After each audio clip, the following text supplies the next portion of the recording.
Hey YouTube friends, family, it's the guy with beard, guns and gear, looking at the absolutely gorgeous 19X, and you're probably thinking, oh good, another follow-on video of the 19X, because everybody seems to love this gun, American, Canadians alike. It's a fantastic gun and I love it as well. But not just going to be specifically talking about the 19X today. We're going to be talking about some things, fundamentals basically of pistol shooting. Let's call it pistol shooting 101. If you're like myself, I'm not a great pistol shooter. I'm okay, much better with a rifle, but I always want to get better at anything that I'm doing, and this is certainly one thing that I want to get better at. If you're like myself, you've probably spent hours and hours and hours and hours watching YouTube videos on how to shoot this properly. So I'm going to summarize all those videos and put it into something basically that's helped me, something I practice, and I can see the steady improvement, and something that I would almost guarantee that it helps you if you follow these guidelines. So it doesn't matter what kind of pistol you're shooting with. This one happens to be one of my favorites, so that's why I brought it out, and it shows up so nice on the camera in that beautiful Flak to Earth peanut butter on the slide. So one thing I'm going to say right off the bat, okay, this is not going to make you an absolutely great pistol shot, but you will see some improvement if you follow these guidelines, okay? So that's what I'm talking about today. And if you do this every time before you go to the range, then it's going to make that quality range time even better, because you'll already be prepared, kind of like you're not going to be just, grabbing 50 rounds, throwing them in the magazines, and shooting those rounds down range. You're going to have some practice in before you get there, and then you'll be able to see that practice actually and the confirmation that it's going to take, so you know that it's working. And I guarantee you this is going to work for 99.9% of the people, because it works for me and it works for everybody else that I try to coach with pistol shooting. Not, like I said, not that I'm a great shot, but it helps novices certainly. So if you want to get a little bit better, please like, subscribe. There's going to be some follow-on content, maybe a 202 class. I've got a really good friend of mine that I want to get out, and he is a fantastic pistol shooter, and he has spent thousands of hours of practice. So anyway, this is what we're going to talk about today, okay? So I'm going to use the golf analogy again, because golfing and going to the range and the golf range and going to the range and pistol range kind of has to be approached in the same manner. And what do I mean by that? Well, what's important, you can't just grab a set of clubs if you've never golfed before and go out there and expect to hit a ball, 330 yards. There has to be some common things that you have to do properly in order to make contact with the ball. And there has to be some common things that you have to do properly to make that round go where you want it to go. So what's important in golf, right? Grip, stance, alignment to the ball, your actual swing, and the follow through. Almost the same as when you're shooting a pistol, right? Grip is super important. Your stance, good. Gotta have balance, right? You don't want to fall over. And that's, if you've watched any videos, I'm going to basically take all those things that most people agree upon, and I'm going to apply them for you today. So, what is important about the grip?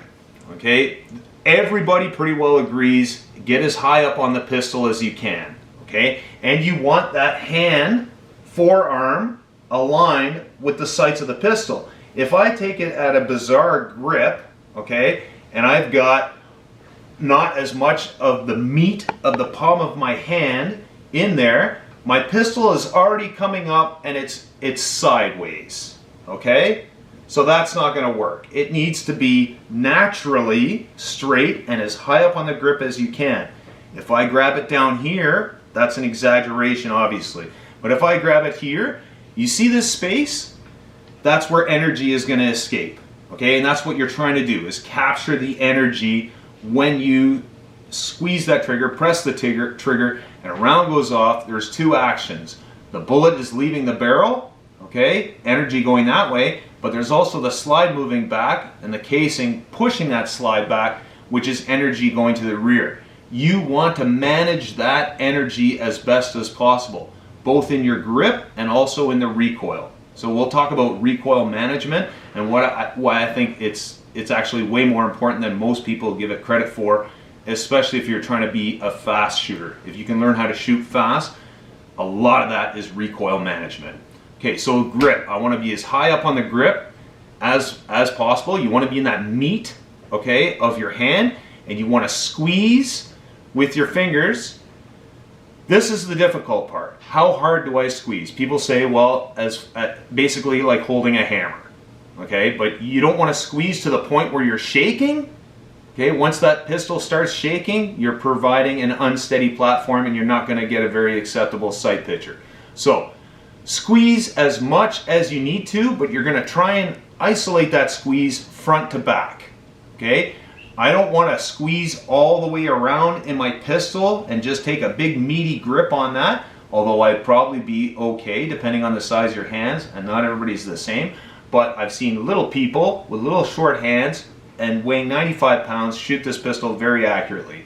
And you want to squeeze front to back. So I'm concentrating the grip pressure here and in that meaty part, the web of my hand. I can feel it going back there. Okay, and then people say, what do I do with my thumbs? Okay, just get them out of the way. Okay, there's some people that actually apply pressure. I find that interferes with the slide lock, especially on the Glock. It's right there. Okay. If you're not applying that pressure equally, but what I mean by that is if I put pressure here and I'm not putting counter pressure on the other side, then I could skew again the pistol to the right, which is going to give me a bad presentation. Okay, so I squeeze front to back. This is your support hand, and it's as important as the grip itself, because you want to see this big void, like I was saying before, right? This is where energy escapes. I don't want all the energy of the recoil coming out to the left, because that's going to throw your presentation to the left, especially on follow-on shots. So I'm going to eat up all that space with my support hand, and I'm going to make a 90 degree with my left hand, okay? And I'm going to cup it, okay? So I can support that pistol like that, all right? Then I'm going to fill in that void. Again, the thumbs are up. See, they're not really doing too much. I'm not pulling down here. I'm not pushing over there. The thumbs are basically up and out of the way. Okay, and I'm filling that in. Okay, that is the grip. That's the grip that I want right there. I can feel the support. The pistol itself is feeling perfect, fitting perfectly into my hand, and some grips are going to be better than others. The Glock is not great, but it's decent. Okay, and then I want to present out. Okay, I want to get that sight aligned. Now, really important is when you're presenting out, okay, you don't want to present low and then I have to dip my head down and align that way. You want to practice presenting out so that by the time you get your pistol there, your sights are lined up. And slow it down as much as you need to, but practice just that part. Get your grip, okay, and then present out. And if you're using a red dot, you probably want to dip your barrel. Exaggerate dipping your barrel, because it's easier to pick up your red dot if your red dot is low than it is high. Okay, so then even if I close my eyes, all right, I should be able to present out. I open my eyes and I have to make a very minor adjustment to pick up that sight. The other thing is your arms, right? What do you do with your arms? Well, there's a passive and an active way to control the pistol. Okay, so I take a more passive position when I'm presenting the pistol out. Okay, some people really roll that shoulder over and lock it in, and hey, if that works for you, fine. I would try a couple rounds and see which one you are. But I'm going to move my elbows basically up, and I'm going to keep a slight bend in them because I want that recoil to come straight back. Okay, if I leave it like this with my elbows pointing down towards the ground, guess where the recoil is going? It's going up, right? I don't want that. I want it to come straight back so I can pick up that sight presentation again. Another aspect, very important, okay? Dry fire. Get used to squeezing that trigger. Get used to pressing that trigger and making sure that that finger can operate as independent as possible, okay? So then bring it back, rack the action, tuck that hand up, close your eyes if you want, present out, okay, open your eyes, very minor adjustment. There's my perfect sight, or I'm not going to say a perfect sight picture. You'll never get a perfect sight picture. You'll get an acceptable sight picture. If you start to feel your shoulders tense up, all right, and you start to feel pressure and the muscle's pulling here, then that means you don't have a good comfortable grip and you're not presenting the pistol out good and comfortable, okay? Of course, if you're out there firing 100 rounds in succession, you get a little bit sore around here, especially if it's something you've not done. If you've ever gone golfing, when you haven't been golfing in a couple of years, your forearms will hurt a little bit. There's a lot of muscles you don't use. So this is the same kind of way. All right, so you're going to present out and just pick up that acceptable sight picture. Okay, press the trigger. Isolate that. What happens if I squeeze too hard? Then the tendency, if I'm really mucking onto this as much as I can, you're going to get sympathetic movement with the finger. So if you ever notice how fast, if I tense up my hand, I can't move my finger very fast or have very good control over it. If I loosen my hand up, okay, I can move my finger a lot more fluid. That's what you want to do, okay? So again, cup up, bring it up, present out, there it is, click. All right, and practice that, practice that, practice that. So you, as I said, golf, okay, it's grip, your stance, your sight alignment, okay, equal height, equal light. That's what I'm talking about, making sure that all 3 dots are aligned. If you're using a Trijicon, if you're using a red dot, putting that red dot where you want it. Now people say, oh, my sights are moving around. I can't really see the target all that good. That's normal. Okay, your sight is going to move around. There is nobody out there that has an absolutely perfectly still sight picture when they press that trigger. And that's why I keep saying acceptable sight picture. Okay, so I'm going to hold it out there and I'm going to present out and I'm going to find my target. There it is. Click. The closer I am to the target, the less I'm focused on the sight and the more that I'm focused on the target. Okay? And this will come more important when you start actually transitioning from target to target, and when you start doing the, any of the competitions where you're trying to shoot fast and target multiple targets. So you want to, closer you are, you want to focus more on the target. If I'm back at 25, 30 meters and I'm trying to score on a gong or something like that, then I'm really focused on the front sight, not the rear sight, the front sight, and trying to find that acceptable sight picture. You know what? If it doesn't work out, bring it back. Bring it back, try again. Right? If you've got 50 rounds, if you've got 100 rounds and you're going out to the range to do some good practice, make sure that all that practice is good. I mean, I love blowing through mags just as much as the next guy, and if you, that's the other thing I was going to say is have a plan when you go to the range. I'm going to do 10 rounds of this, 10 rounds of this, 10 rounds of this. Have a plan, and then leave yourself some fun, because I mean, who doesn't want to go through a mag at 5 meters? That's good fun.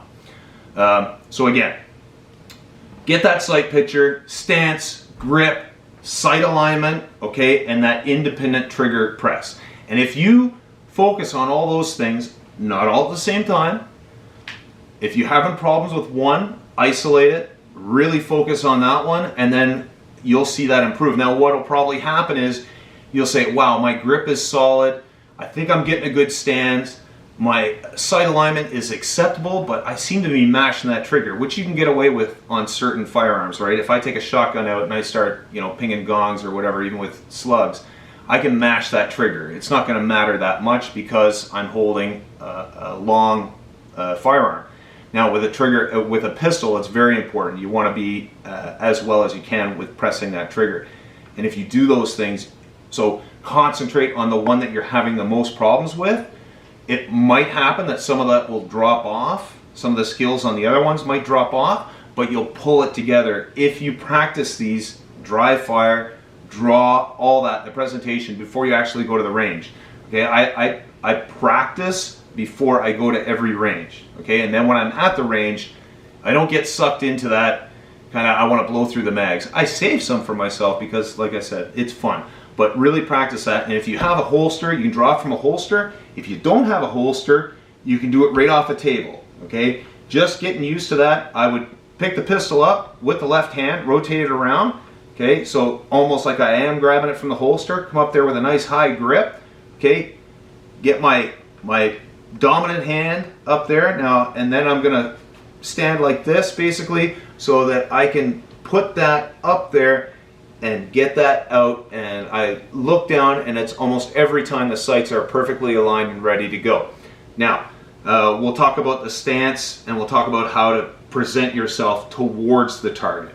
Okay, so like I said, I'm not using a holster right now. I'm not drawing out of the holster. If you have one, you can certainly do that. I'm just putting the barrel basically down onto the table at like a low ready, if you want to call it that. Want you to pay attention to the stance. Okay, it's got to be comfortable. You've got to be able to shoot constantly, consistently from the same one. So I look down at my feet. They're, heel to toe basically.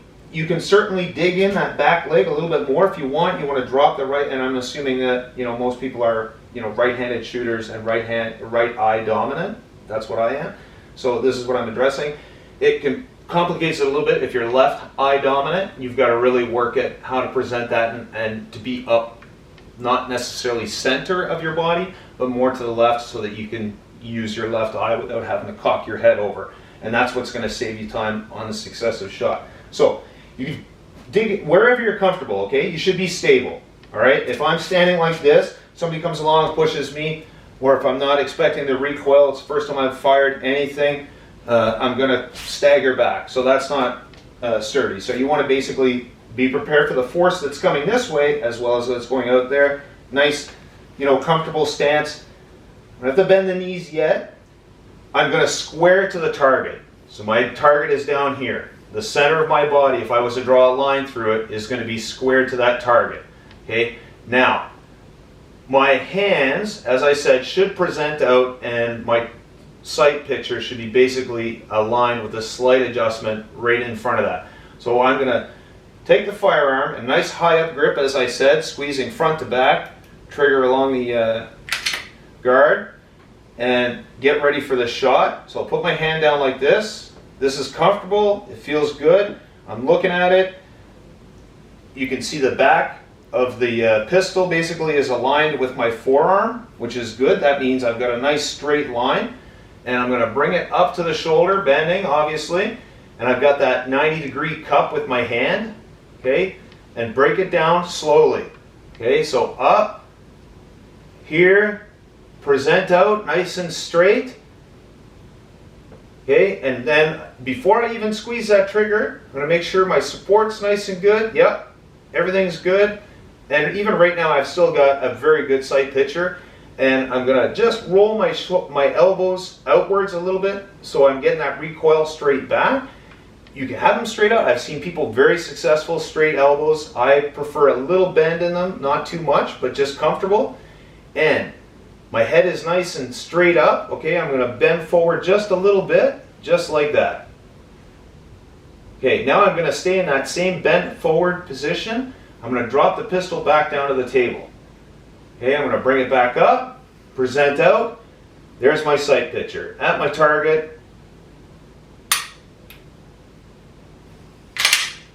Come back down.